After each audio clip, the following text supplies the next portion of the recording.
I signed up to be a prayer partner 22 years ago when I attended my first BlackRock Mission Conference. I was blown away by the scope of the missions program at BlackRock and how many global partners they support and how many unreached parts of the world that their partners are reaching. And I think prayer is just the most important way we can come alongside them. It's something all of us can do. And I think when you're praying with and for them, you are striving together with them. That's how Paul asked us to pray for him. And I pray, it's kind of funny, but I pray on my treadmill in the morning. First thing, it's about 5:30, 6 o'clock. Nobody's up, so the house is quiet. Nobody's bothering me. And I use an app called PrayerMate. So I put my iPad right on my treadmill, and I can swipe through and all the prayer requests are right there. And when they send me a prayer letter, I can just upload right from that into the app. So it's very easy to keep track of who to pray for and what their needs are. I became a prayer partner for many reasons. It first started when BlackRock sent me on a missions trip to New Orleans. And afterwards, I wanted to see about more mission opportunities and how I could help love and serve people more. And I realized by praying for them, I could actually support God's kingdom work and actually be impactful as the front line by being with them in that.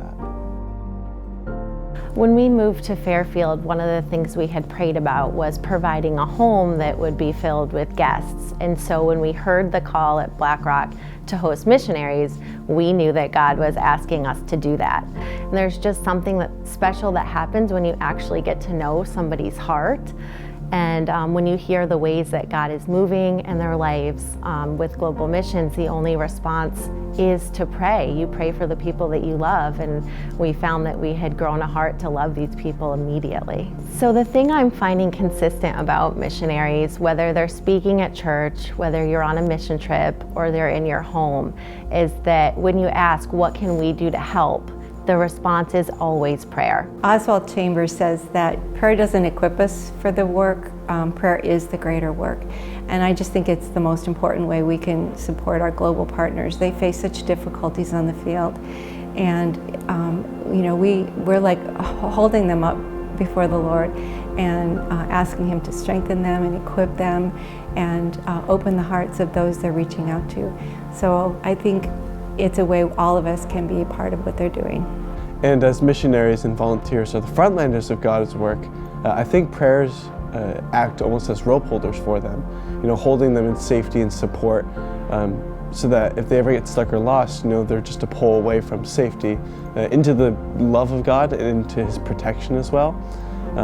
And as prayers, that not only we would hold the rope and partner with God and keeping missionaries and volunteers safe in their work, but also keeping our hearts willing and hungry and for God to do more and for His love to spread continually through the missionaries. If you're feeling apprehensive to step forward, whether that's to become a prayer partner, to go or give to missions, I would say go ahead and trust God in that. He will grow your heart. He will hold true to that promise. So go ahead and take that next step bravely.